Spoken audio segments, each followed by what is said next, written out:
It's 9 o'clock across the UK. I don't want this whole argument on immigration, illegal immigrants, foreign criminals. This doesn't all have to be negative. There is a positive immigration message that we could and should be putting, and we manage the quality of people that come into this country. We would start to talk about this subject in a positive way. Leading Britain's conversation. LBC. This is Phone Farage. Here's your chance, take it. Ukip leader Nigel Farage takes your calls with Nick Ferrari at breakfast. Call 0345 6060 973. Tweet at LBC. Text 84850.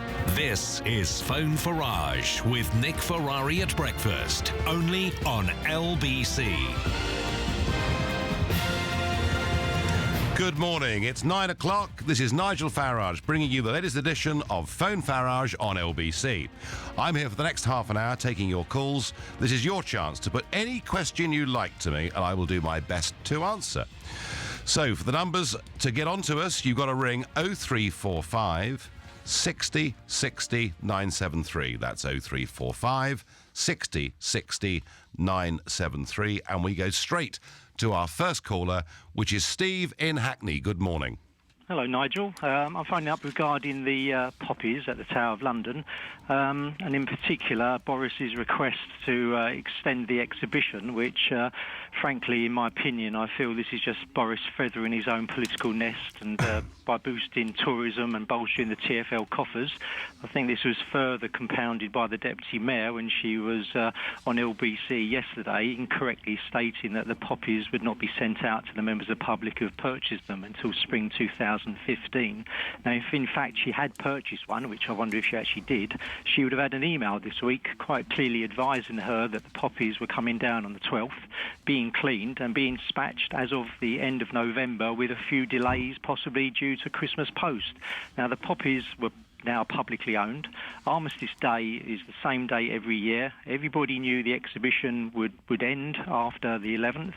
The poppies are not going to disappear overnight, and I feel for a politician, in particular Boris, to hijack such a poignant exhibition for political gain, bolster coffers, is despicable. And any other politician that wants to jump on the bandwagon. Well, I'd Steve, like to know what your opinion is. No, I'm going to give it you, don't worry. Steve, I went on Tuesday to see the poppies. Most of my family had been already, and I was desperate to get there before next week. Luckily, I'm in London 2 or 3 days a week, so I had the opportunity. I came up early one morning to look at them. I mean, the first and the most important thing to say is it is just the most extraordinary sight and feeling that you get when you look at 888,246 of these poppies. And I'm somebody, Steve, who over the last 30 years I've visited thousands of First World War graves in France and Turkey and all over the place. So it was, to me, a very special thing to go and see it. Extraordinary atmosphere amongst the people. And whilst I was trying to be as low-key as I possibly could, it was spotted that I was there. And the governor of the Tower of London, Colonel Haddon, called me in for a little private chat, and I just said, look, this is fantastic. Really well done. I said, but, Colonel, I've got a request. I said, I know these poppies have been here for a few months, but actually, this has only really began to catch fire in the last 10 to 12 days. It's in the last 10 to 12 days that many millions of people have suddenly become aware that something remarkable is going on. And I said to him, before Boris said anything, I said to him, albeit it was a private conversation at that time, but I said to him, I actually think there are millions of people who aren't going to be able to get here by next week. And wouldn't it be a good thing if we just extended it for a few weeks, perhaps even up until Christmas? So, Steve, you know, I haven't jumped on the bandwagon. Perhaps I was first on the bandwagon with this in a sense. I just feel that for people at very short notice to get to London is a difficult thing to do. It's also an expensive thing to do, because if you book rail tickets sometime in advance, you can get there more cheaply. So my feeling is that it's been a fantastic success. I know people have paid their £25 and they want their poppies, but I think the people that have paid £25 would not object waiting for a few more weeks if millions more got the chance to see this incredible sight. So you had a response from you, Steve? Well, were the poppies, are they built to actually withstand the British winter weather? So what condition will the poppies be sent in? And also, these poppies have been out there since July. People have had plenty of notice to pop along and see it, regardless of the furore over the recent weeks. Yeah, well, you're right. School holiday. I mean, you're right. They did start planting them in July, but sometimes things don't just catch on immediately. And really, it's only within the last fortnight that this suddenly has become a massive story. And Steve, I'm not trying to make any political capital out of this at all. I have been stunned over the years at the depth of ignorance in this country about the First World War and the massive cost to us and, of course, many, many other nations. And if by millions of people, bringing their grandchildren and their kids to see this, if it actually sparks in them an interest in what happened 100 years ago and the dreadful price we paid for us and the rest of Europe to stay free and democratic, then I think that's worth it. Just before we move on, if I can, one question on this. But by the way, is it Farage or Farage? I hear you pronounce Farage. Farage. Okay, right. So I get that right. Mr. Farage. eBay now are taking down people who try to sell these poppies. They sell typically, I think, at £25. One woman's been offering them either at £50 or £65. Those auctions, as they're called, have been cancelled. That's just commercial enterprise, isn't it? I was very surprised to hear that eBay had done that, because whatever you think, I mean, you may say it's insensitive, but hang on. When people bought these poppies, there was no commercial contract that said they couldn't sell them on. So I'm rather surprised by this. I have to, slight confession. I didn't get in time to buy any. Nearly everyone I work with has got some. Yeah. But I said to the children, I said, don't worry. I said, we'll buy them on eBay in a few weeks' time. And I read the papers this morning. I know. So there you are. I don't quite know where we're going to get them, because I feel exactly the same. I went yesterday and I was moved. It's the eerie calm. It's the quiet that hangs over them. Because there's police officers barking orders or traffic wardens as you cross the road. Quite rightly, otherwise people are going to get run over. They haven't got choice. But when you get there, there's this extraordinary stillness. There is. And I would also say this, Nick, to listeners who perhaps have never been to northern France or Belgium, yes, indeed, and visited the First World War I've done battlefields. But the work, the ongoing work of the Commonwealth War Graves Commission, not just in France and Belgium, but all over the world, and you go into these cemeteries, and they were designed to be like an English country garden. And particularly in the spring and the summer, you go there and the roses are growing and the whole thing is kept absolutely immaculate. And I think that really is one of the most impressive and moving sights. And I always say to people, if you've never been, it's not actually very hard to do it on a day trip. An hour from Calais, you can visit many of these big battlefields. And I must say, I think it's very powerful stuff. Did you shed a tear at the Tower? That was slightly exaggerated because... just to remind my listeners, there were photographs of you really looking emotional. I wonder whether you actually did shed a tear. Well, I think if you look at the people around me, they were all wearing sunglasses. The sun was very bright. So I think it was a slight exaggeration to say that I was in tears. But was I moved by it? Was it powerful? Yes. I did shed a slight tear on the 23rd of August this year when I went to the Mons Canal to see where the British Army first engaged the German army. And I laid a wreath at the railway bridge at a place called Nîmes, where an officer and a private soldier won the first 2 Victoria Crosses of the war. And I laid a wreath 100 years to the minute after that action began on the 23rd of August this year. And that, I must say, I did find that slightly emotional. Yeah. You're not at the Cenotaph this Sunday yet, are you? No, we're not invited. And I could say to you that personally I would like to be, because this is a subject that I care very deeply about. But what I think is this. The whole point about political representation at the Cenotaph is it's not the politician that matters, it's the voters behind the politician that matters. And in the last national election, Ukip got 4.4 million votes, and none of those people are being represented on Sunday, despite the fact there are political parties with far smaller votes than that being represented. So you should be there. Well, I think we should be. The party should be. I think, whether it's me or somebody else doesn't really matter, but I do think, given that we won the last election, we should have had some representation on Sunday, and I think it's actually quite a snub to all the millions of people that have voted UKIP. Who would it fall to sort that? Well, it's up to the government to do it. But I'm afraid with this, as with everything else, British politics operates like a closed shop, and they don't want anyone new to get involved, where they're in for a terrible shock. And I'll tell you something, UKIP will be there next year. All right. We move on. Moving on. Layla in Abbey Wood, good morning. Good morning, Mr. Farage. Thank you for taking my call. I appreciate it. Good. I was just wondering, the report came out yesterday that there was 20 billion in the coffins generated from migrant workers. I was thinking, with that facts table, has your views changed towards migrants coming into this country actually contributing and not really taking more than they should out? And shouldn't you be really focusing on how the money is being used, the money that's come in? This is the positive contribution in the UCL report, as you talk about the billions of pounds that they actually bring. Hold on the line, later. We'll come back to you. Let's hear from Nigel Farage. Okay, right. UCL did a report which showed that migration to Britain over the last decade had cost us over £100 billion. Over 100, I mean, it's a staggering amount of money. But what it showed was that the real loss, if you want to call it that, was from people who'd come to Britain from outside the EU, but it showed a small positive contribution for those that had come from within the EU. First thing to point out is that this report was funded by a European foundation. Second thing to point out is the man that has authored this report is the very same man who told us in 2004 and was believed by the Labour government would only lead to an extra 13,000 people coming a year, which of course was laughably wrong. If the report is right, then in financial... Let's assume that it is. I'm not sure about it, but let's assume that it is, Layla. So we're better off by just less than £1 a week for every man, woman and child in this country. However, I have never argued that this is just about money. I've always been prepared to accept that it might be neutral.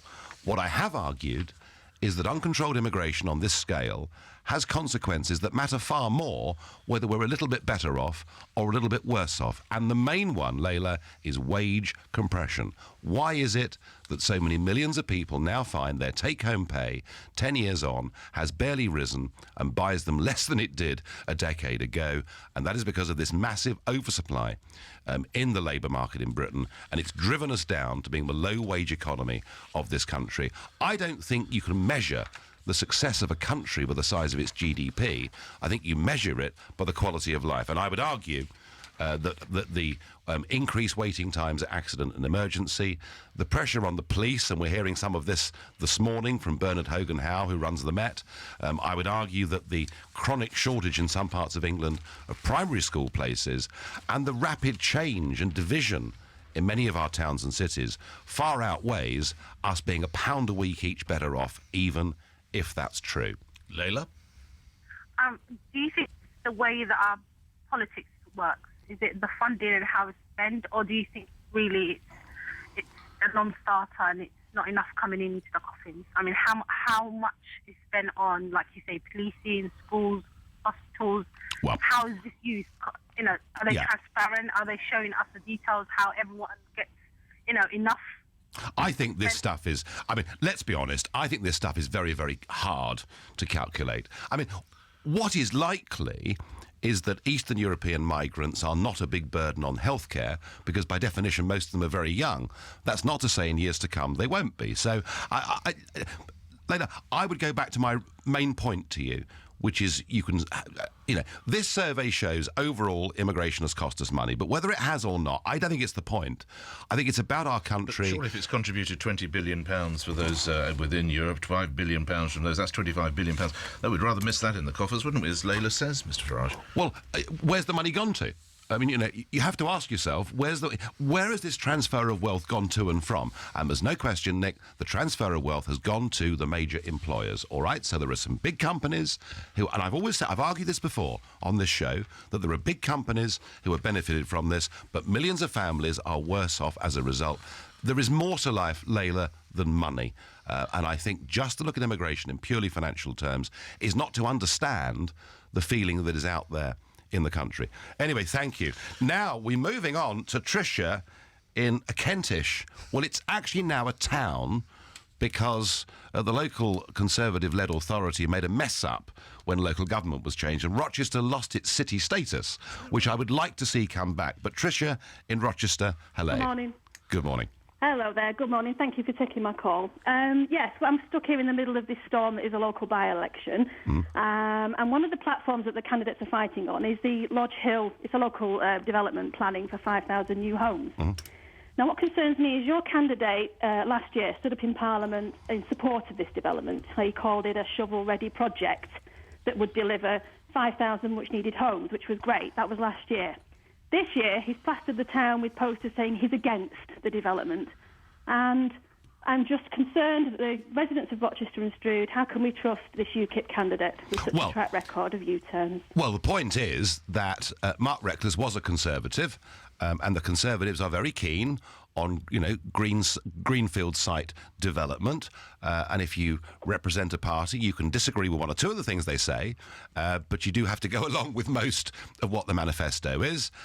Firstly, Mark has looked at this and realised, I think, that if this development goes ahead, Tricia, this will be the first time in this country where a site of special scientific interest gets built on with the new overall national planning framework overruling the views of anybody at local level. So there is a big important legal point here. But secondly, having left the Conservative Party, Mark is free to speak his mind. And I don't think that's a bad thing. And he'll speak. So he was forced to support it? Well, a year ago. He was going along with the orthodoxy, Nick. Right. That is, and So Nick, he's a yes man. And, Nick Bowles, well, hang on. There are times in life when we say enough's enough, we can't go on anymore. And far from being a yes man, he's only the second politician in 40 years who has not just changed party, but said, I'm resigning my seat. But something you liked a year ago, he now doesn't let the constituents of Rochester and Stroud make up their own minds. And I have to say, I have not seen courage like this, and we've seen it in Clacton, and we're now seeing it in Rochester. We haven't seen courage like this for a very, very long time. Talk to the voters. Courage, Mr. Farage, courage. Yeah. If you look at his timing, it would take courage. I understand, I appreciate somebody can change their political views, and that's why we have elections. But why did he time it just the day before the Conservative Party conference for maximum publicity, maximum exposure, just grandstanding of the highest order, when if he did genuinely feel like this, he could have waited just till next May and saved the Medway taxpayer £125,000, which is what this by-election is costing. Well, I'll tell you what we'll do to pay for it. We'll stop our EU contributions for 10 minutes. All right? Well, just for 10 minutes, we won't pay the EU, and that will more than cover the cost of the Rochester and Stroud by-election. I'll tell you, Tricia, why it takes courage to do what he's done. He, as a Conservative candidate, had a majority of 10,000 votes. It was considered to be a safe Tory seat. And in UKIP terms, it is number 271 on our target list. And to move parties to stand down and to force a by-election when actually nearly all the commentators said he's made a terrible mistake, he's going to lose his seat and get a bloody nose, took terrific courage. And I would just say this to you, Tricia, and say it to all the people voting in 2 weeks, or just slightly less than 2 weeks in Rochester. If you support Mr. Reckless's courage, you vote for him. If you don't support it, you don't vote for him. But either way, he's done something that hardly anybody in modern times has done. He's given you the choice. And lastly, this is an election on local politics, not courage on which candidate is the most brave. Tricia, can I just ask you, don't have to answer this question as you know, but I will ask you, which way would you be voting? Do you know?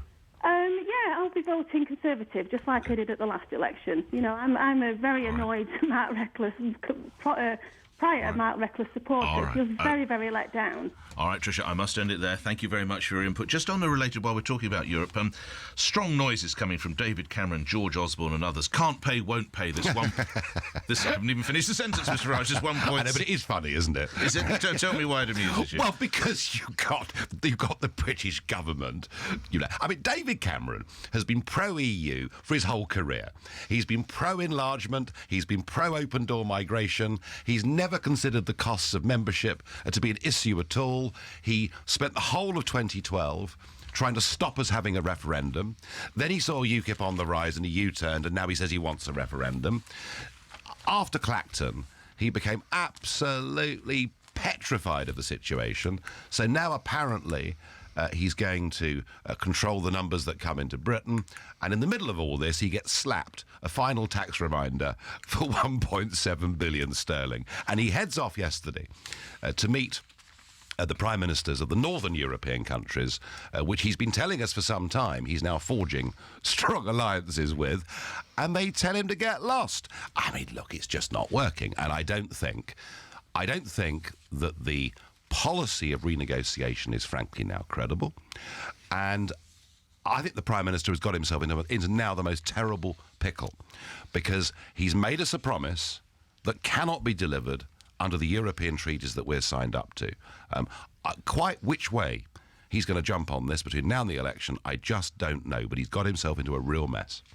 We move on, Mr. Farage. Shall we go to that caller there? We go to Andy in Ruislip. Good morning. Good morning, Nigel. Thank you for taking my call. I was just wondering if you think immigrant doctors are more dangerous than native ones. Well, that's a very contentiously worded question. Let's say this. If doctors or professionals of any kind come into this country, and by the way, at the moment, if you're a doctor from the Commonwealth, from New Zealand or somewhere like that, it's very difficult to get into Britain, because what we've done is we've said we don't want engineers from India or doctors from New Zealand, because we're going to have an open door to Southern and Eastern Europe. If people come here and they have got medical qualifications that are of the same standard as ours, then there's not a problem. The issue, and this is not my issue, this is one that's been raised, by medical authorities in Britain. The issue is there are concerns that in one or two of the former communist countries who haven't quite yet caught up, there are people with professional qualifications who now under EU law can come to Britain who may not be of the same standard. All right. Andy, response? Andy? That seems fair enough, Okay. really, if they have the right qualifications. Yes. No.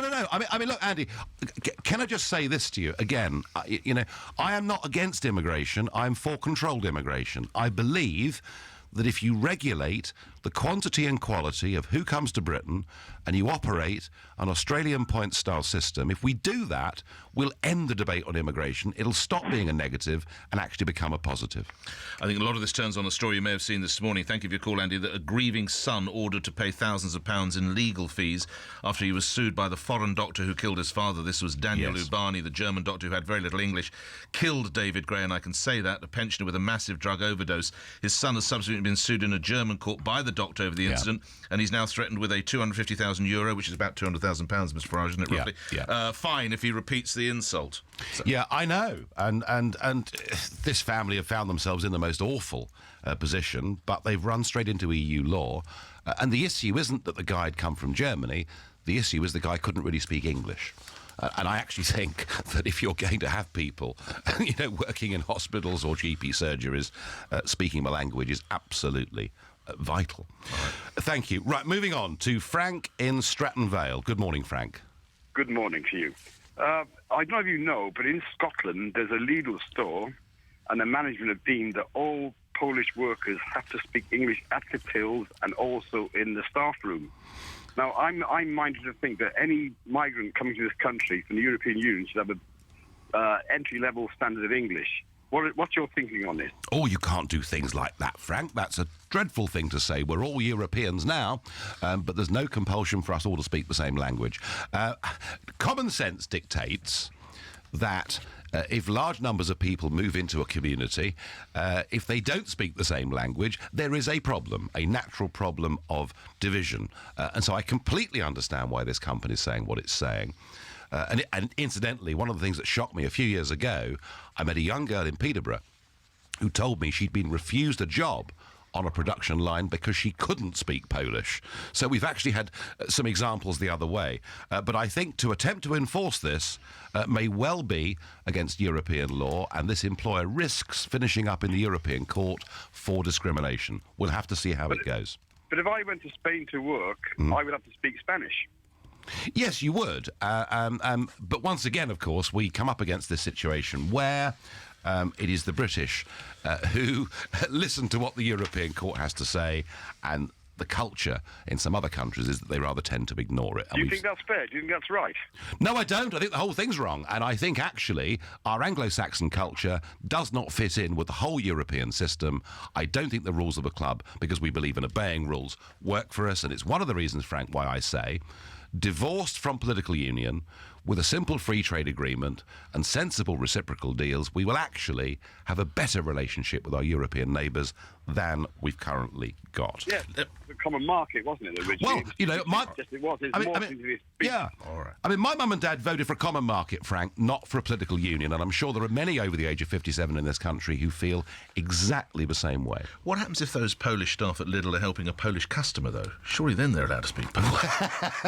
I mean, listen, this could go on forever, couldn't it? That's a little unfortunate. But I'm guessing that the vast majority of the customers in that Lidl do actually speak English as a first language. Let's do some emails if I can, just to come into those. Fiona says, can we ask Nigel Farage, if David Cameron doesn't pay this bill by December the 1st, from his knowledge of Europe, what do you think would happen? From my knowledge of Europe and my knowledge of David Cameron, if he plays the tough man and doesn't pay it by December the 1st, he'll pay it on December the 2nd. It's all just posturing. Of course it is. Okay. Simon in Kent says, it's great to hear the support from Nigel Farage for members of the military. What does he say about Marine A, who has a mandatory life term over the shooting of an Afghan insurgent while on patrol in Afghanistan? It must be so difficult now to be on active service in the British Army if you see the rules of engagement that our soldiers were made to abide by in Afghanistan, and you take into account, difficult weather conditions, the fact you may well have seen some of your own colleagues, blown up and killed or wounded, and a very tough set of rules. I think he'd seen some of his colleagues butchered, actually. I don't know, he had. Now, that's not an excuse for war crimes, absolutely not, and I'm not arguing... Is it right he's got a life term? And I'm not arguing for that, but I do think this judgment looks extremely harsh, and I suspect there'll be quite a big campaign to get this reversed. And we've seen one or two campaigns like this over the last few years, and I think there will be a big campaign to get this reversed. And you would support that? Yes, I would. Okay.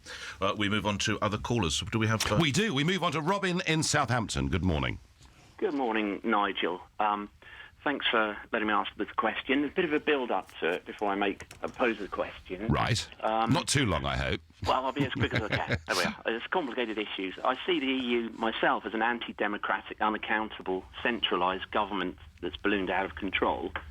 I don't think we were taken into it legally. Edward Heath had no constitutional right to sign the Communities Act. And then we were given a referendum asking whether we wanted to stay in something that we weren't even in it legally in the first place. They're taking billions of pounds but can't get their accounts signed off for 19 years in a row, so the public should be feeling deceived and betrayed. It's taking control of parts of the mainstream media. The BBC receive loans and grants from the EU. Got to move you to your question, Robin, if I can. Thank you, sir. Not at all. Not at all. Open Thank you. borders. Now, we've got eight-year social housing list in Southampton, waiting list. Too many people here, really. Does it surprise you that the backlash against UKIP, bearing in mind the British people should really feel quite aggrieved at what's been going on? Well, the backlash, Robin, comes from the political establishment, the political class and their friends, predominantly in very big business and some of the big media giants. The greatest tyranny in all democracy is the established status quo, and we are trying to puncture that status quo. We are trying to take away from people good jobs, good positions, and in some cases the ability to make large sums of money, and they will fight us every inch of the way. But I feel that increasingly we've got public opinion on our side, and I think just the tide is now with the UKIP school of thought. All right. Just before I let you go, we come to the last minute. Nigel Farage, we were just talking about Marine A. I remind you of some of the evidence. It was filmed, as you might have known, inadvertently, by a fellow Marine. A Marine A is heard to say, quotes, "There, shuffle off this mortal coil. It's nothing you wouldn't do to us. Obviously, this doesn't go anywhere, fellas. I just broke the Geneva Convention, and it amounts, the prosecuting counsel says it amounts to execution." But you support this man. It doesn't look pretty. I agree with you. But I think I just feel we need to have a bit more understanding, perhaps, of the circumstances that some of these people find themselves in. You've never been in the front line. I've never been in the front line. We don't know what those tensions and pressures are like. And I think we should err on the side of sympathy for people who are put into those tough conditions. Not easy, though.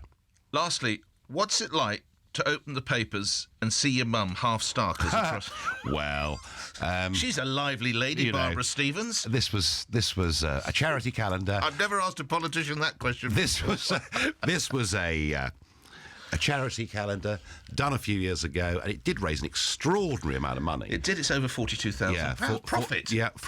For St Christopher's Hospice, which is based in Sydenham, as you probably know. Yes, and I mean, look, I'm not going to comment personally on it, but do I think my mum's charity work's a good thing? You bet your life I do. And just before I go, Nick, can I just wish Ed Miliband a really good day? Yes, I was going to let you know that. Plotting, bonfire night plots, possibly a cabal of North West MPs on operations, 2 frontline shadow ministers plotting or not plotting, doing a deal, not doing a deal. Well, the Hayward and Middleton by-election a few weeks ago, a safe Labour seat, and Ukip nearly won it. The Labour Party under Ed Miliband is totally disconnected from its traditional Labour voting roots, and in the north of England, they're beginning to come to Ukip in very big numbers. There is a problem. For my own part, I very much hope Mr Miliband survives. Have you given money to a beggar? No. Would you give money to a beggar? No. Why? Because all you're doing actually is encouraging. You're keeping people down rather than encouraging them to come up. There was a brilliant piece written on this by John Bird the other day. John Bird, who 20 years ago founded the big issue newspaper, making the point that he'd been a beggar himself. He'd been on the streets himself. He'd been on the streets himself, had a really very difficult upbringing.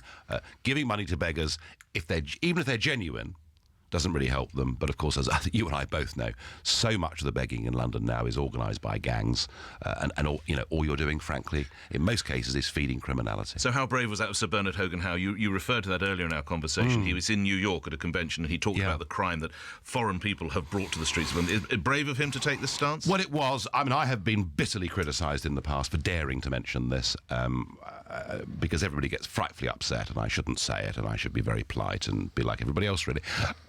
But 92% of ATM crime in London is committed by one nationality, a nationality that come from within the European Union.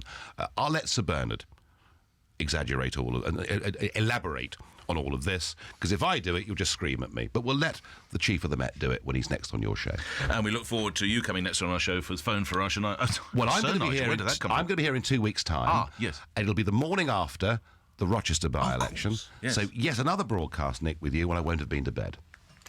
They seem somehow perkier, those occasions. We'll have the orange juice waiting, I assure you. Nigel Farage, Phone Farage here on LBC. UKIP leader Nigel Farage has told LBC the Prime Minister has got himself into a real